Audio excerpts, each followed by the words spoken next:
Olá, pessoal, tudo bem? Hello everyone, how are you doing? My name is Eduardo Peixoto. I'm the Chief Designer Officer at Caesar. Pleasure to be here with you today, and we are going to talk about corporate innovation,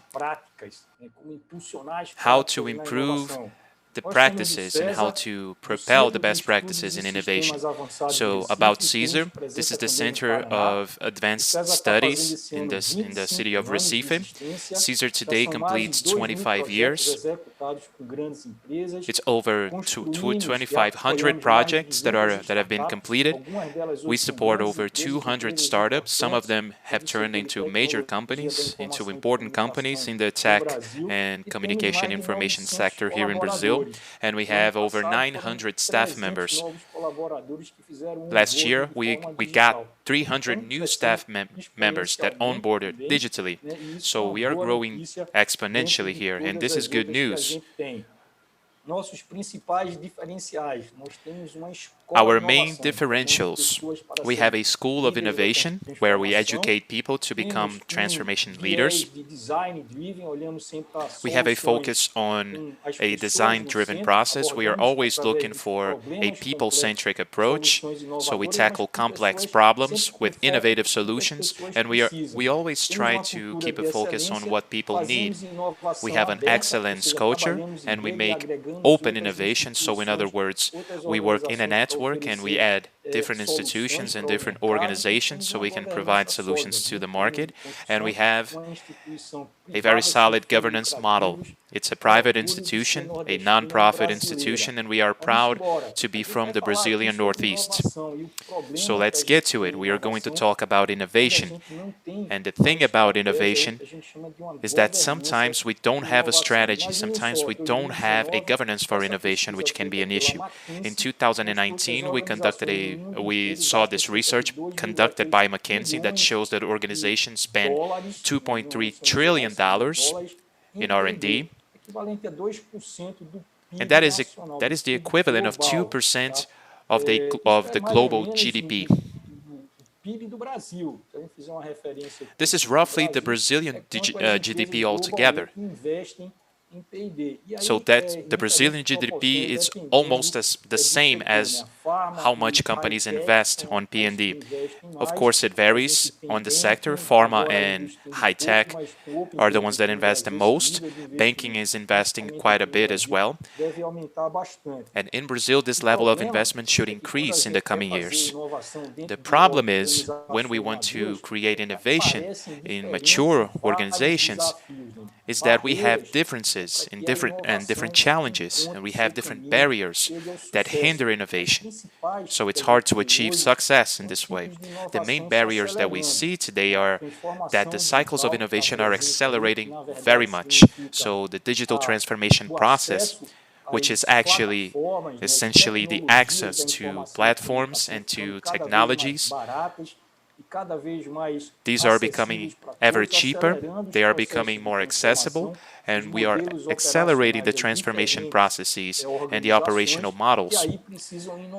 Different organizations are doing that, and they have to innovate to stay in pace with the market. So the innovation cycles are becoming ever shorter. And innovation is connecting to customers. When you look at the last century,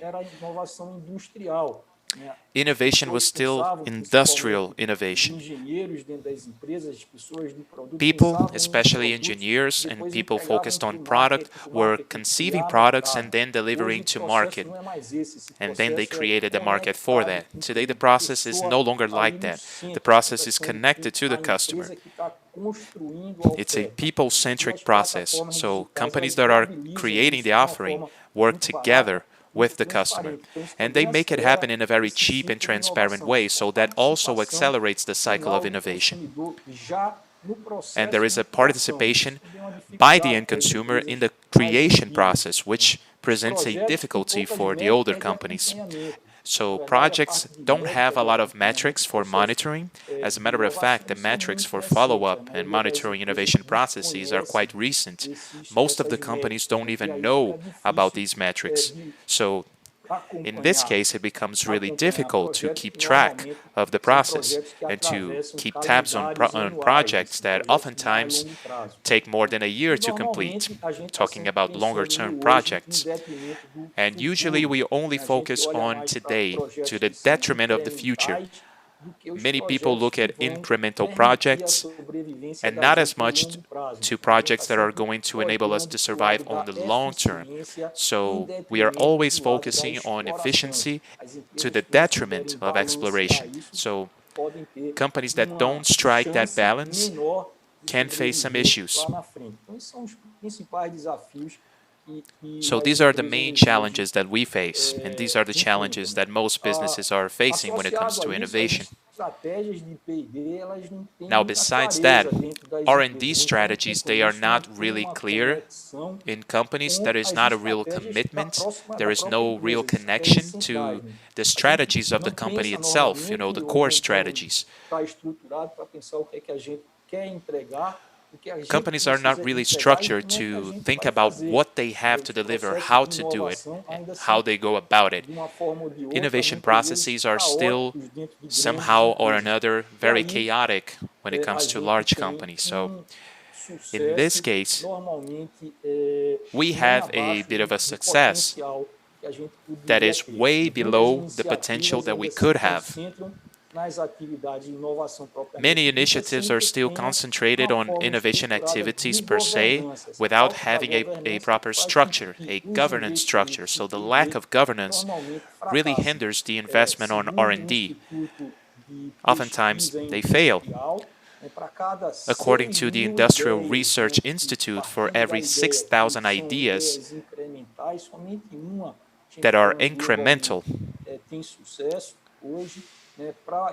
that are successful globally,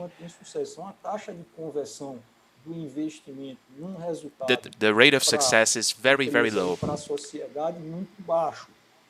So that's a very, very low return rate for society. The standard companies that do investment on R&D, they have a success rate of roughly 25%.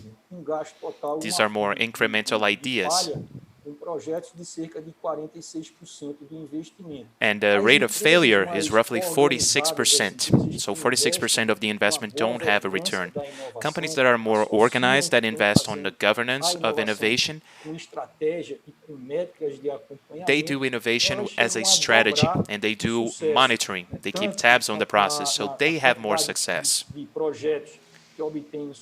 That is true for the number of projects that have success in the market, as well as the reduction of the cost of investment or the cost of failure for projects that don't succeed. So we're talking about a 46% of failure rate against 20%, and we are talking about 25 to 49% when it comes to the amount of projects that are successful.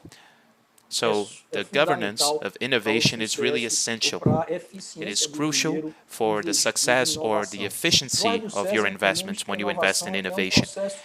At the Caesar Institute, we know that innovation is a long process. The media talks about innovation only about when a product or a service comes up in the market and the market quickly adopts that product or service. But innovation is actually a longer process than that, and there are some more defined cycles. So it starts with study and research and training leadership. This is precisely the leadership training process, and that's the academy. That's where entrepreneurs are really trained, and that's where the technologies are created that hit the market. Some technologies are created and they are used for different purposes, and that is true. Many technologies that are created, they find themselves being used for different purposes in the market, and that is the next stage, which we call the creation of the dominant model.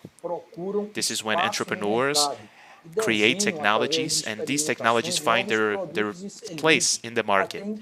And we have new products and services that are created until they find a consumer for that product or service. So usually when products are launched, when there is a major innovation in the market, if you look at the products and if you think about it, the products are not perfect at this point. They have many failures, but they are able to reach the market and be absorbed by a good part of the population. And if you look at the smartphones, for example, they date back to 2017. But if you bought a smartphone in 2017, you might remember that the digital keypad was very poor. You didn't have the App Store, so the number of apps was fixed. You only had 8 apps. So that's the product that we call the dominant model, and that hit the market. Now, almost 13 years later, I'm sorry, that was back in 2007, if you look at the smartphone from those days and the current smartphones, you know, they're still smartphones, but the product is completely different. It's a different product that is much better. There are way less failures. And that's what happened in that's what happens in the third stage of information, which is called incremental improvement. That's where companies usually get back their R&D investment. So innovation has those stages. At Caesar, we work with identifying the potential innovations. So we identify opportunities and we potentiate those opportunities. We try to find ways to solve those problems, and we create those solutions, and we go through those stages of innovation. And those stages, oftentimes, they take a long time. So you got to be patient. You got to have a lot of patience with innovation. But without a process that helps you to keep track on the process, oftentimes the money gets lost. That's that 49% of failure rate. And a great deal of the revenue money also gets discarded. It has no return. So here's what we recommend. Here's how we propel and drive innovation. How do we drive innovation in mature companies? Well, it starts with an innovation culture. What does it mean to have an innovation culture? Usually the more mature companies have an efficiency culture. And when you think about innovation and its 3 steps, there is a moment where you discover the dominant model, and this discovery happens through experimentation. So innovation at that stage is contrary to efficiency, so you have to explore at that point. One thing that companies have to do is to work on the exploration culture. Without an exploration culture, it's going to be very difficult for innovation to happen for that company. So that's the first step to create innovation or to have more efficiency when it comes to innovation in the company. So you need to create an innovation culture. And then we talk about establishing an innovation governance. That's when we align our innovation strategies with the company's strategies. So what are the company's goals? How are we going to keep track of that? And the metrics are not the same metrics for efficiency. Usually the efficiency metrics prioritize doing more with less. It's usually about repeating the same planning of last year, increasing it a little bit. That's the efficiency culture. But the innovation culture is different. It looks at the speed rate of learning. So in order to innovate, you do have to explore, and we want to use innovation in the most efficient way possible. For that much, we have to measure the speed in which we are learning. In other words, the speed in which we create our dominant models, right? So that's the main role of the innovation governance. So you have to align the investment with the company's strategy, you have to look at the company's culture, and you have to create this measurement and monitoring process to make sure that everything can be measured and to make sure that you can have your ROI. So invest on creating innovation. That takes time, folks. Organizations that work with efficiency and that have been getting some success in things that they innovated in the past, they are going to struggle. They are going to struggle to create a new innovation culture.